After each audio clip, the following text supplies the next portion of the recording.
In this video, I will show you how to create a workflow in ClickUp. If this guide helps, please consider liking and subscribing so others can see it too. What's up guys, my name is Kyle from Guidewise. Once you have created your new space or opened an existing one, you can then click the list page. So we currently have to do. I then want to add in progress. So go to new status and type in progress.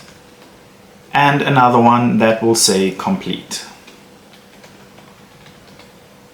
So I now have to do, in progress and complete. So if I create a task, let's just name this YouTube, I can then change it from to do, in progress.